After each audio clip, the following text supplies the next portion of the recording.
Hey guys, what's going on? Inception here, and welcome to another video. Today, we're going to be looking at the stats and characteristics that you should be looking for when you want to buy certain players, right? So, in this FIFA, most players pretty much work for you, but there are usually specific stats that kind of make players really good in comparison to others. And we'll be going through that with multiple cards, right? So for your attacking players, for your strikers, right? Everything depends, right? So if you're using someone like Kun Aguero, right? With Aguero's card, he's small, right? And he doesn't have any physical presence. So with his card, you wouldn't necessarily want to use him as a lone striker because that's an important feature of a lone striker. With Aguero's card, right, you'd want to use him in a formation where you're using two different strikers so that you can do the 1-2 passes and you can work around your players that way, right? So with his card, it looks like a fantastic card, but his pace is obviously low. His dribbling is very good. So maybe you want to give him a hunter card so that you can make him feel a little bit quicker on the ball, but as well as have like better finishing and so on and so forth, right?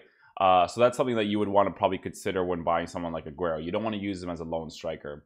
Someone like Sergio Ramos, you have to take into consideration that he is high medium work rates. So whether you want that in your center backs is up to you. I think for center backs, medium high, medium is the best work rates. But Sergio Ramos's high medium work rates would be very good to have if you're using him in a direction of being an aggressive defender, right? Like he's probably going to be the best aggressive defender in the game. He has great defensive stats, great physical stats, great pace. And he's probably the best center back in the game, right? But that little bit of aggressiveness could screw you a little bit with the wide passes. So even with 3 depth on your defense, he could affect the way your team plays in general. So take that into consideration as well. Paul Pogba's card is high-low work rates. I've mentioned in the past that the high-low work rates isn't as noticeable with this card.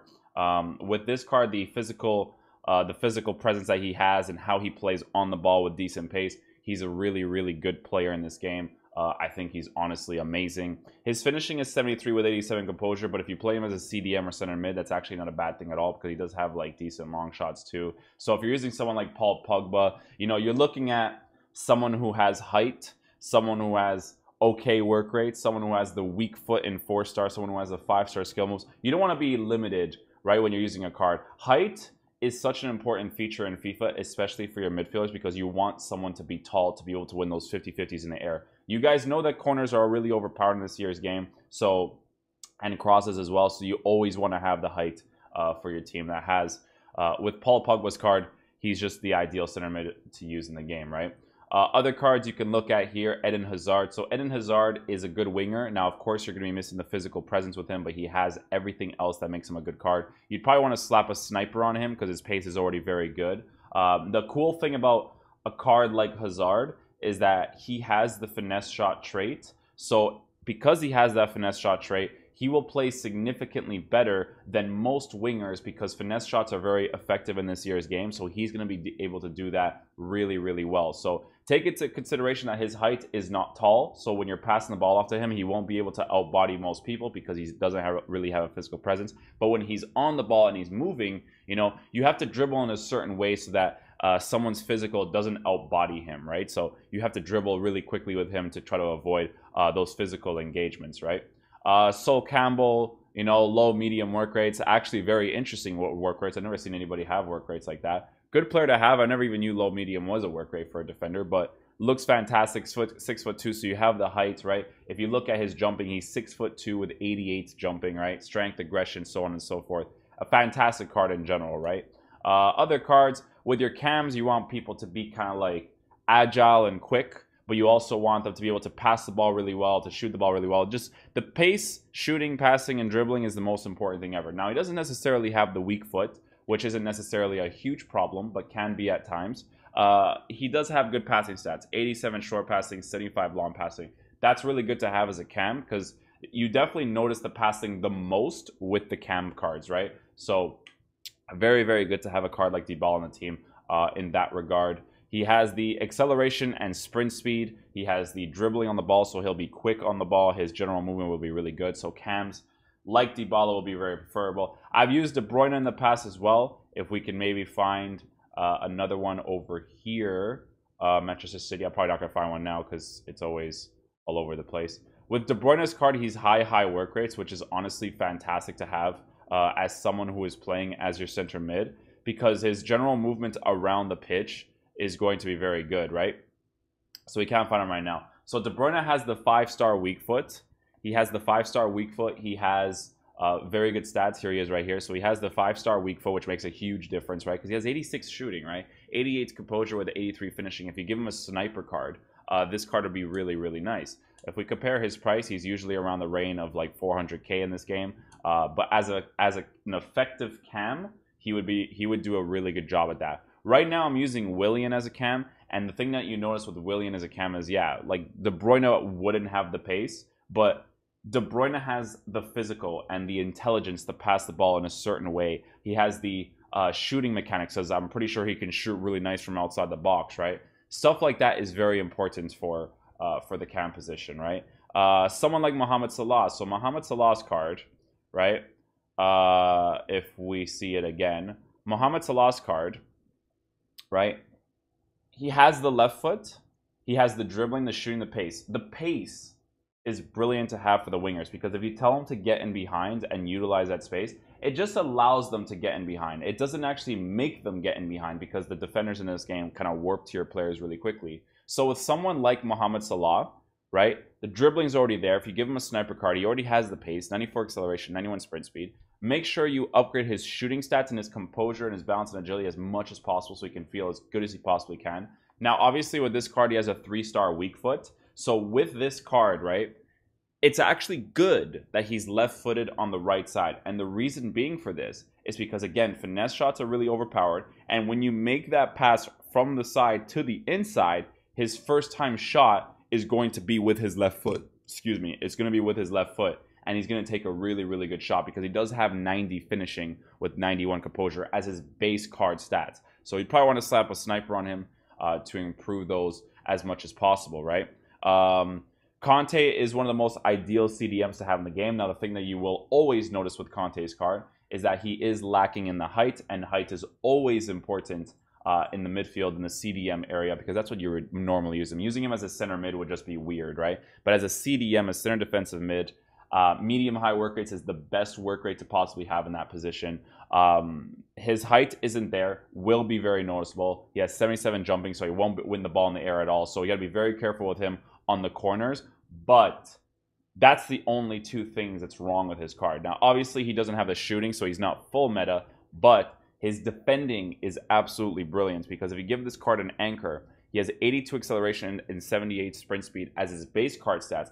But then he has 82 agility with 92 balance. And that 92 balance with 5'6" height will just make him move around the pitch really nicely, especially with great aggression, great defensive stats. So he's still, even though he's 5'6", he is still one of the best CDMs in the game to use, because of the medium-high work rates and fantastic defensive stats, as well as fantastic general movement around the pitch, right? So he's going to be brilliant. Again, missing the height and the physical presence to jump in the air, but a very good card regardless, right? People have asked me, what are the most ideal strikers to use? What are the most perfect strikers? And I got to be honest with you guys, man. The cheap options, there are no cheap options, because there's always something wrong with the cheap options. Aguero, it would be the quote-unquote cheaper option, and he still isn't there because he's missing the height. Ronaldo, right? A lot of people say that they don't like Ronaldo, but here's the thing about Ronaldo's card, right? Ronaldo is still the best example of a good striker in FIFA, because he has the height, he has the physical, he has the weak foot, he has the skill moves. Ronaldo has everything you need for him to be a good striker. Yes, he lacks in the balance, and to be honest, it's always noticeable in every single FIFA, but he makes up for it in other stats, right? Ronaldo's general movement around the pitch with, right, 6'2" height, high-low work rates, 4-star weak foot with 94 finishing, 95 composure, 95 shot power. Even if you don't like this card, if you're one of those guys that have spent money in the game and you have a card like this already, this is still the best type of striker you could possibly get, right? And it says a lot about the gameplay in FIFA, but it's still the best type of striker you could get. Now, people can use these strikers where they have the physical presence, right? People like Vieri and stuff. But yes, these guys are physical, right? But why get one of these guys, right? Obviously, Ronaldo costs way more, but Ronaldo is the perfect player because you don't have to sacrifice anything, right? You don't have to get like only dribbling, shooting, and passing, and then he has like 78 pace and 75 physical. No, you're getting everything you need for a striker to be good. The cheap options for strikers in this game are always lacking something, and cheap options, right? Aubameyang, really, really bad in dribbling. Agility 76, 70 bounce. If you give him a sniper card, he still feels like a truck when he's moving around the pitch. But he's good at everything else because his strength being 76 while being 6'2" is fantastic. He's 4-star, 4-star. But those small things are going to be very noticeable. He's also lacking in the pass department for the long passes, right? And certain situations, those types of things are going to be important, right? If we search up just strikers in general, like we'll search for a minimum of like 20K, right? Just for strikers. Because to be honest, guys, you will never see any good player using a like if let's just say for instance, right? You'll never see people using like a cardi and stuff if they're decent at the game because it just doesn't work, right? There's too many things that those cards are missing. Lacazette, I use Lacazette as a lone striker. It didn't work for me because he's lacking the height, physical. Those things are very important. Let's see what else we got here. Vardy's card, high work rates, just isn't ideal to have as a striker with his pace and stuff because it just makes him move around the pitch really badly. Someone like Roberto Firmino with lower pace, with good shooting, dribbling, and passing and decent physical stats makes more sense on his card because he plays more like a center forward because he's not rushing up and then coming back very awkwardly, right? It's just stuff like that. So that's the strikers, right? Cheaper options, you know, you could get Timo Werner, right? People say Timo Werner is a beast. But if you look at Timo Werner's card, there's always something wrong with these cards, right? First of all, you don't have the skill moves with the card. 5'11" height, high medium work rates, right-footed, pretty good stuff to have with a 4-star weak foot. Very nice. You look at his attributes, though. He has 75 composure. Even if you give him a sniper card and you upgrade that composure by 5, that composure, this card will still play more to the base card stat than the upgrade that you give him, right? Agility and balance is low, so if you give him a sniper card, you would think his balance and agility is improved significantly, but it's still not. His finishing and shot power and stuff will be improved, but those things will still be noticeable with this card. His strength won't be as noticeable because he's 5'11" with decent physical stature. It's not too bad, but still going to be noticeable as well, right? Other cards in the striker position, a lot of people that people recommend, like Gabriel Jesus. Gabriel Jesus lacking in the physical, the height. You have to, listen, if you're lacking in physical and height, you have to have other stats that make up for that physical and height. For example, Lionel Messi. Lionel Messi's shooting is unbelievable. Lionel Messi's dribbling and passing is unbelievable. His pace is unbelievable. His card is generally unbelievable because he makes up for the fact that he does not have, right, the physical or the height. He makes up for it, and that's the important thing with these cards. So that's the attackers down, right, and that's the CDMs down. Medium high work rates. Most ideal CDMs you can get, like honestly, one of the players that I want to get for the future is Laurent Blanc. If you look at Laurent Blanc's card, right, we look at Laurent Blanc's card. This is a great CDM, medium high work rates, and he's good at everything, right? He's fantastic at everything. You give him an anchor card, this card's going to be an absolute boss for you in the CDM area. This card just looks unbelievable. Medium high work rates and just good at everything, right? The defenders in this game, I was mentioning earlier with Sergio Ramos, medium high work rates, medium work rates. If you look at someone like Virgil van Dijk, who costs like over, 100K in this game, 100K, he's like 140K. That's crazy, but it makes sense, right? Virgil van Dijk's physical presence is huge in game, so that's what makes up for the acceleration, agility, balance, and being low. He's big, man. This guy is huge in game with good strength, aggression, fantastic defending stats, 85 jumping while also being 6'4", right? 85 jumping while being 6'4". So this guy is an ideal guy to have when crosses are coming in. This game is the most pay-to-win game ever, guys. Trust me when I tell you this. 143K for a center back, but he makes a huge difference in your team. It's the most pay-to-win game, right? These types of things make a huge difference in your gameplay and how you concede goals and score goals, right? Work rates, medium work rates, 6'4" height, right? fantastic card. The fullbacks in FIFA, you always try to look for the best possible card ever. At the top of my head, the people that I can think of that are the best, Alexandro, right?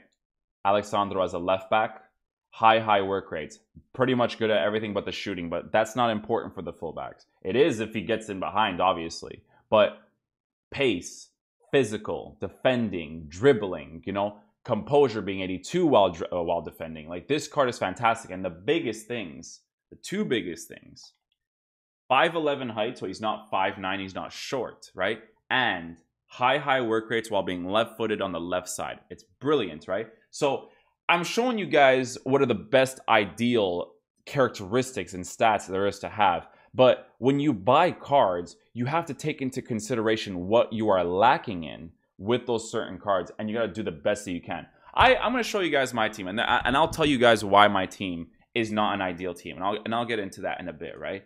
Alexandro as a left back, most ideal left back. Kyle Walker as a right back. There's Valencia. There's Valencia, and I use Valencia.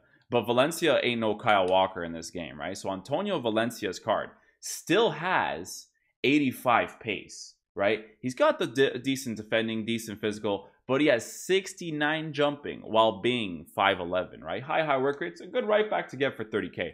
But Kyle Walker in this game, right? Kyle Walker, right? You look at his card.